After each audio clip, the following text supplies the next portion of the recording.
At the edge of the Oregon wilderness, Mark Callahan has already walked the misty paths of Black Pine Wildlife Sanctuary and checked on every predator in his care. But this morning, something is wrong with the one cat who trusts him most. Luna isn't just any bobcat. She's a tiny, battle-scarred survivor of a poacher's trap, now heavily pregnant and bonded to Mark in a way no one can quite explain. Usually, she greets him with a soft chuff and a nudge to his leg. Today, she plants herself in front of the gate and refuses to let him leave. The younger keeper laughs it off as hormones. The vet isn't worried. Her vitals look fine on the monitor. But as Luna trembles, presses her swollen belly against his chest, and tries to drag him away from help, Mark feels a cold certainty. She's not being clingy. She's begging. Hours later, under harsh clinic lights, an ultrasound reveals a nightmare hiding behind those tiny heartbeats and forces Mark into an impossible choice no animal lover ever wants to face. The morning mist clung to the pines of the Black Pine Wildlife Sanctuary, a sprawling haven in the Oregon wilderness dedicated to animals that could never be re-released. For Mark Callahan, a senior keeper in his late 50s, the air smelled of damp earth, cedar, and the sharp, metallic tang of the predator enclosures. He'd worked here for 2 decades, and his joints ached in the chill. But his steps were light. His first stop was always the same. "Morning, Lou," he murmured, unlatching the heavy service gate to the bobcat habitat. From the shadow of a basalt rock ledge, a small bobcat emerged. This was Luna. She was diminutive for her species, barely 20 pounds, with tufted ears that seemed a size too large for her delicate, spotted face. But what she lacked in size, she made up for in spirit. And at the moment, she was visibly, profoundly pregnant. Her belly, swollen and round, swayed with a cumbersome grace as she trotted toward him. She didn't meow or roar. She greeted him as she always did, a low, breathy chuff and a firm press of her head against his denim-clad shin. "Doing okay, Mama?" Mark asked, his voice a low rumble. He ran a practiced eye over her. Her fur was glossy, her eyes clear.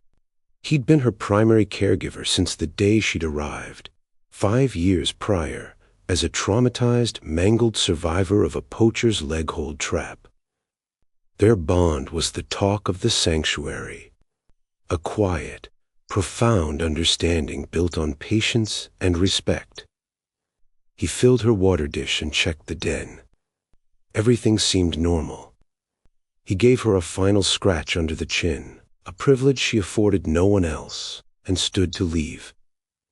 "All right, girl, I've got the cougars to check on. You'll be good." He turned. A flash of tawny fur cut him off. Luna was at the gate, blocking his exit. "Come on, Lou, move it." He gently tried to nudge her aside. She didn't budge. Instead, she let out a sound he had never heard before. It wasn't a hiss or a growl. It was a high, desperate trill, vibrating with anxiety. She pressed her body against the wire mesh of the gate, looking back at him, her golden eyes wide with a plea he couldn't decipher. "Luna, what's gotten into you?" Mark's brow furrowed. He reached for the latch. In a move of shocking boldness, Luna reared up and placed her 2 front paws flat on his chest, her claws carefully sheathed. It was a gesture of pure desperation. Mark froze. He looked down at the animal, her swollen belly pressing against his shirt, and felt a cold knot of dread form in his stomach. This wasn't affection. This was terror. Josh, a new keeper in his 20s, walked by, pushing a wheelbarrow of feed. He stopped and chuckled. "Looks like someone's got separation anxiety, old man," Josh said, leaning on his rake. "She's not gonna let you go." Mark kept his eyes on Luna. It's not like that, Josh. Something's off. She's just hormonal, Josh replied dismissively, tossing a piece of straw. My sister was the same way with her first kid. Cried every time her husband left for work. She's nesting. She's decided you're her, I don't know, her birthing partner? Josh laughed again, a bright, careless sound in the quiet morning. She's just being a girl, Mark. Don't let her boss you around. Mark felt a flash of irritation. She's not a girl, Josh. She's a bobcat, and she's telling me something's wrong. Sure, Mark, whatever you say. Josh shrugged, still smiling, and continued on his way. The sound of his wheelbarrow faded, leaving Mark alone with Luna and his growing fear. The laughter stung, not because it was mean-spirited, but because it was so ignorant. He tried again to move to the gate. Luna's reaction escalated. She dropped to all fours and began pacing, her trill lowering into a guttural moan distress. She circled him, her body low to the ground, her eyes never leaving his. He saw a slight, uncontrollable tremble in her back legs.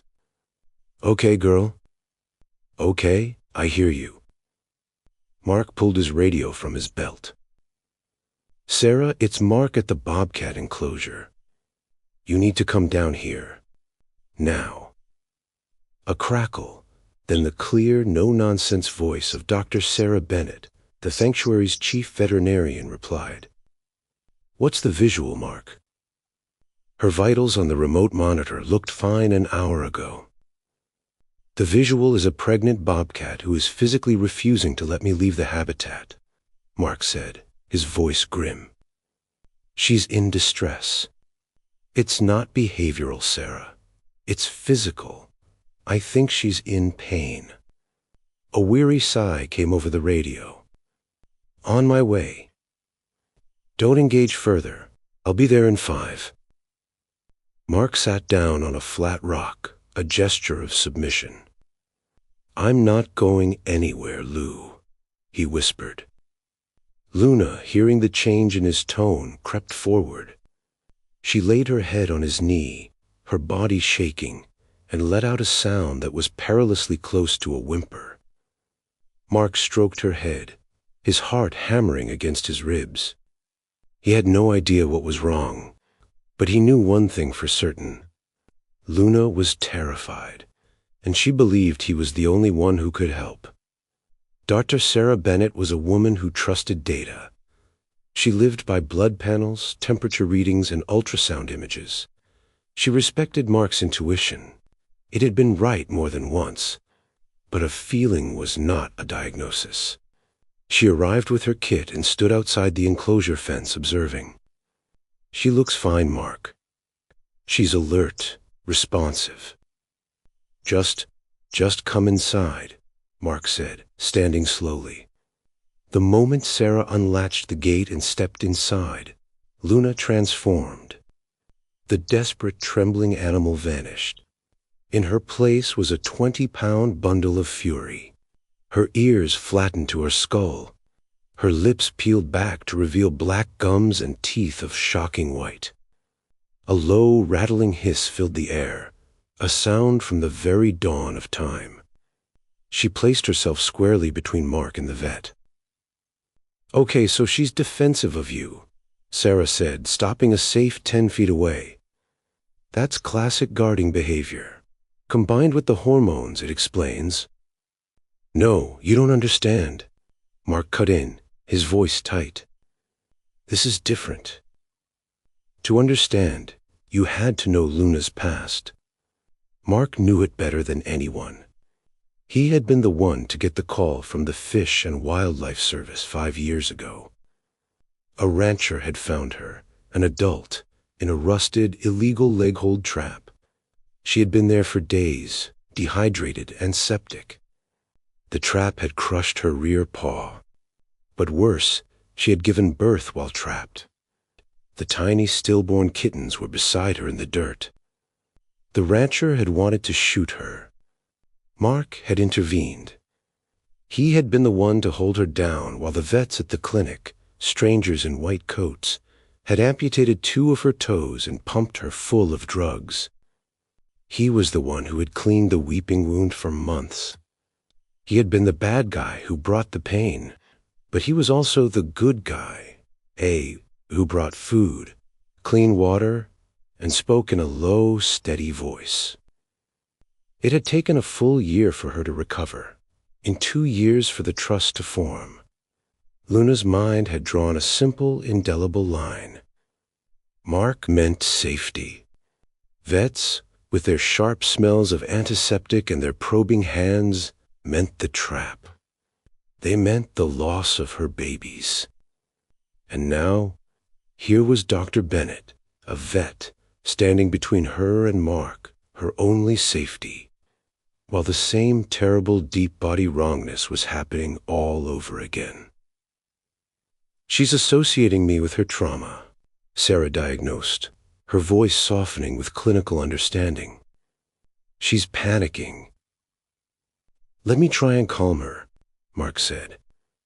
He knelt, keeping himself between Luna and Sarah. "Hey, Lou, it's okay. You know Sarah. She's a friend. She just wants to help."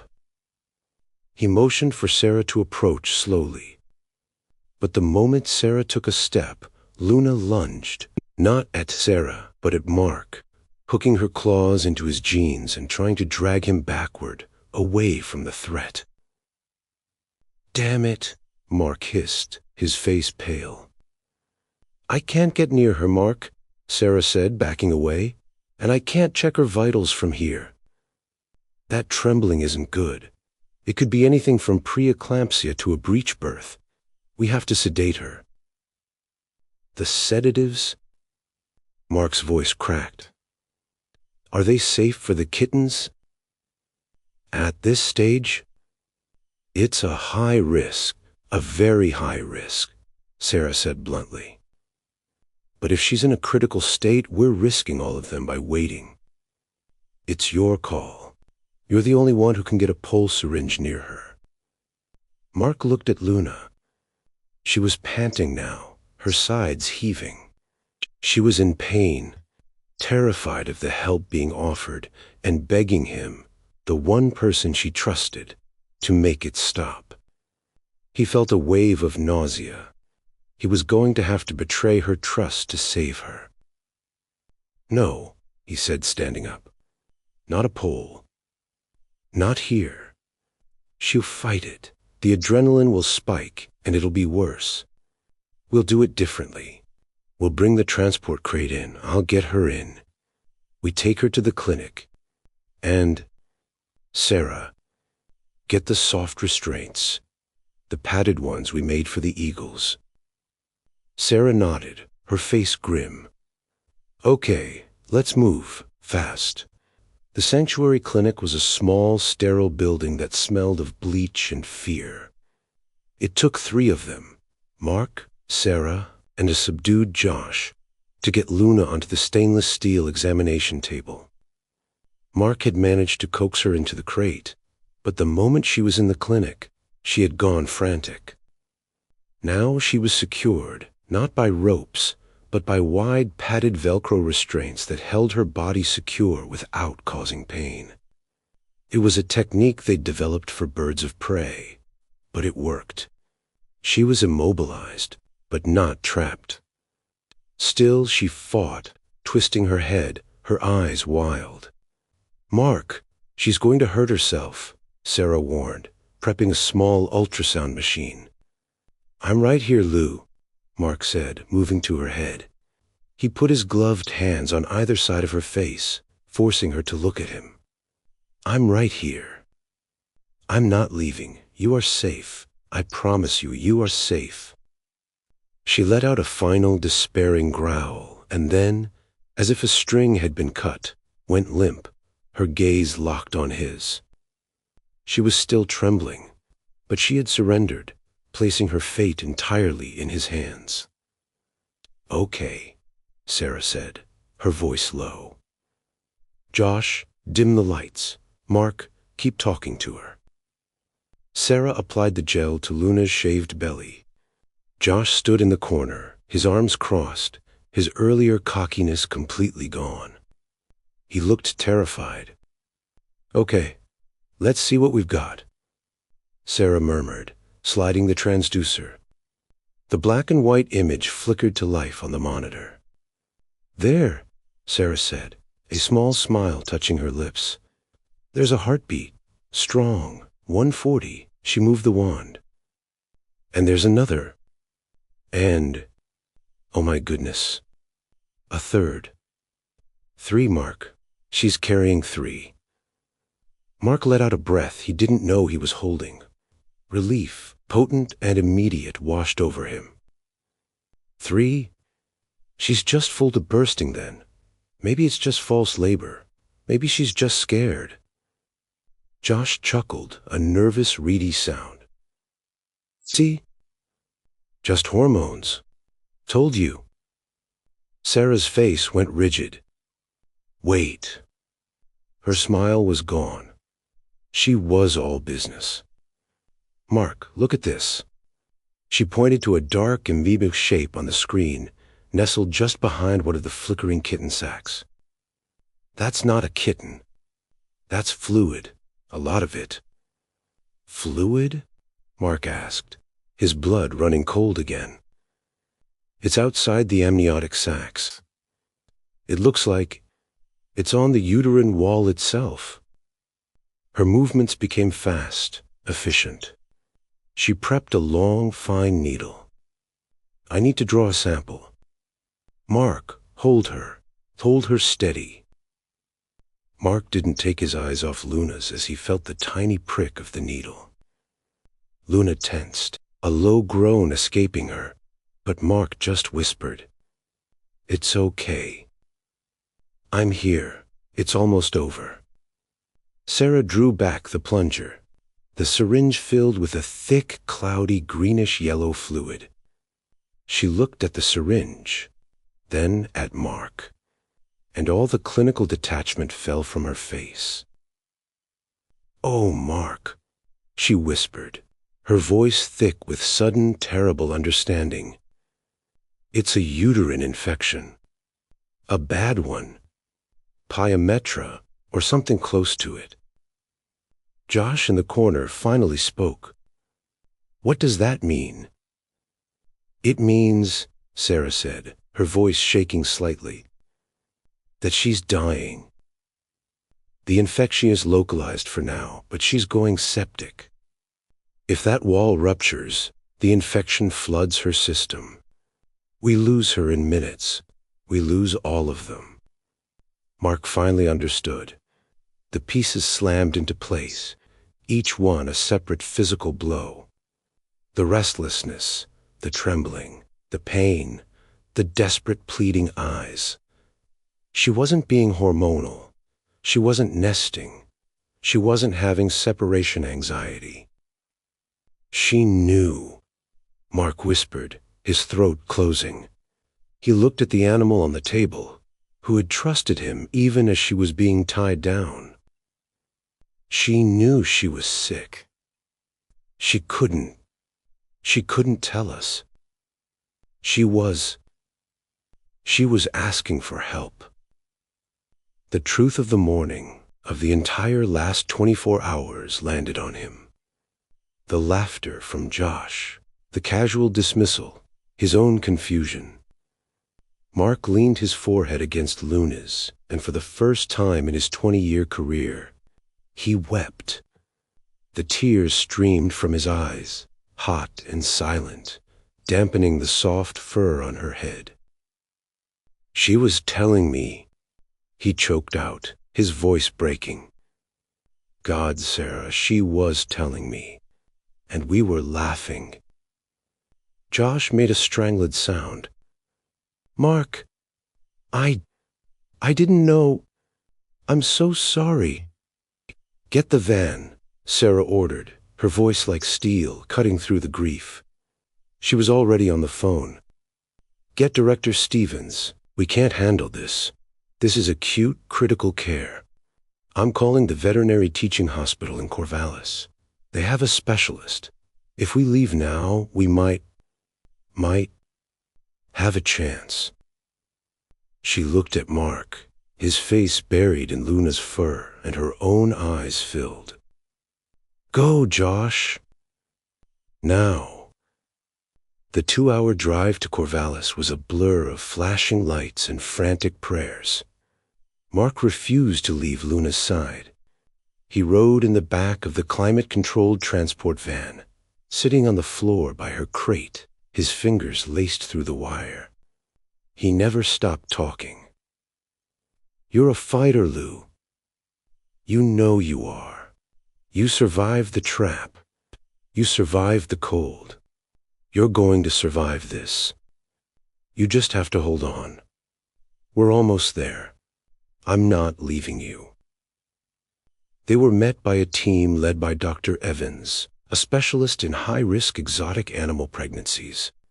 He was grim and spoke in clipped, fast sentences. "It's advanced," he said, looking at Sarah's chart and the fluid sample. "We have 2 options. 1, emergency C-section and spay. We remove the kittens and the infected uterus. The kittens will not survive. They're too premature. But it gives Luna the best chance." "No," Mark said instantly. "The second option," Dr. Evans continued, "is to try and treat the infection with the kittens in utero. We'll use a high-dose, broad-spectrum antibiotic drip. We'll flush the infection. But the drugs themselves could be toxic to the fetuses. We could lose them anyway. And if the treatment doesn't work fast enough, we lose her too. It's a 50-50 shot at best." Mark looked at Luna, now being transferred, weak and barely conscious, to a gurney. He thought of her lost first litter. This was her second chance. "Save her," Mark said, his voice raw. "That's the priority, but we have to try. We have to try to save them all. Do the antibiotics." Dr. Evans nodded. "It's the harder path. But I agree. Let's get her prepped." The next 48 hours were the longest of Mark's life. Luna was in a sterile ICU, in an oxygenated critical care unit. Mark wasn't allowed in. "He's not essential personnel," a stern-faced tech told him. This time, Mark didn't weep. He roared. "You don't understand." He seethed, jabbing a finger at the tech, his face inches from hers. "Her stress levels will kill her faster than the infection. She thinks she's been abandoned. She thinks she's back in the trap. She thinks I left her. You have to let me in." Dr. Bennett, who had stayed, stepped in. "He's right, Dr. Evans. He's not just her keeper. He's her primary anchor. In her mind, he's her entire world. If you want her to fight, she needs him." Dr. Evans looked at Mark, at the desperation and unshakable certainty in his eyes. He sighed. "Get him some scrubs." The vigil began. Mark sat on a cold steel stool outside the oxygen cage. Luna was a shadow behind the plastic, hooked up to a tangle of tubes and wires. She was barely conscious, but when he spoke, her ear twitched. "I'm here, Lou. I didn't leave. You're safe. You're a good mom. You just fight. You just hold on." He sat there for 2 days. He dozed in the chair. He drank bad coffee from a vending machine and just talked. He told her about the sanctuary. He told her about the new perches they were building. He told her the sun was shining. Dr. Bennett sat with him for a long time. "You did good, Mark," she said softly. "I should have known sooner, Sarah." "How?" She hid it. They all hide it. It's instinct. Showing weakness is a death sentence in the wild. The only reason we knew it all, The only reason she has any chance is because she trusts you. She broke every rule in the Bobcat book to ask you for help. On the third morning, a tech came in to check the monitors. She frowned, tapped the screen, and then her eyes went wide. "Dr. Evans," she called out, "you need to see this." Mark was on his feet in an instant. "What? What's wrong?" Dr. Evans rushed in. He looked at the chart. "Her fever. It's broken. Her white cell count is dropping. The antibiotics, I think they're working." He shined a light into Luna's cage. Her eyes were open, not wide and terrified, but sleepy and aware. She saw Mark. A tiny, weak chuff came from inside the box.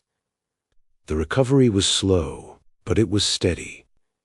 The infection, caught on the very precipice of Vaster, began to retreat. Luna was moved out of the ICU and into a private recovery room. The new protocol involved not just medicine, but Mark. He was there for every checkup. A new tentative bond formed. Dr. Bennett would come in to check the IV line. Luna would tense, and Mark would put his hand on her. "It's okay. Sarah's a friend," and Luna, trembling, would allow it. Sarah, the vet, was no longer just the trap. She was the one who came with Mark. She was part of his safety. When the day came to return to the sanctuary, the entire staff was waiting. There was no laughter, only a quiet, profound respect. Josh was the first to help carry her crate to her habitat, which had been refitted with new high-definition remote cameras and a climate-controlled den. "I'll never second-guess your gut again, Mark," Josh said quietly, his face full of shame and admiration. "We all learned something," Mark said, clapping him on the shoulder. "Now let's let her rest." Weeks passed. Luna's strength returned. She roamed her habitat, her belly still swollen, but her step sure. She was a survivor. Then, one bright May afternoon, Mark was doing his rounds. He stopped at Luna's enclosure, not to check feed or water, but just to watch. Luna was not in her usual sunning spot. He walked closer to the new insulated den box, and he heard it. A high-pitched mewling squeak. His heart stopped. He waited, holding his breath. A moment later, Luna emerged, stepping backward out of the den. She looked tired, but she looked proud. She turned her head, her golden eyes finding Mark where he stood 20 feet away. She gave a low, soft chuff. "Come, see." And then, tumbling out behind her on wobbly legs, came two tiny, spotted, blue-eyed bobcats. One was bold, the other shy. They looked at the giant, strange-smelling world with utter confusion. Mark sank to his knees, pressing a hand to his mouth. The ordeal had taken a toll. They had lost the third kitten. But two had made it. They were healthy. They were perfect. Luna, the survivor of the trap, the mother who had fought a war inside her own body, had won. She watched her kittens explore a blade of grass. Then she walked across the enclosure, straight to Mark. She didn't press her head against his shin this time. She stood beside him as he knelt, and she rubbed her cheek against his shoulder. And then, for the first time in the 5 years he had known her, Luna did something new. A deep, vibrating rumble started in her chest. It was a sound of pure, unadulterated contentment. She was purring.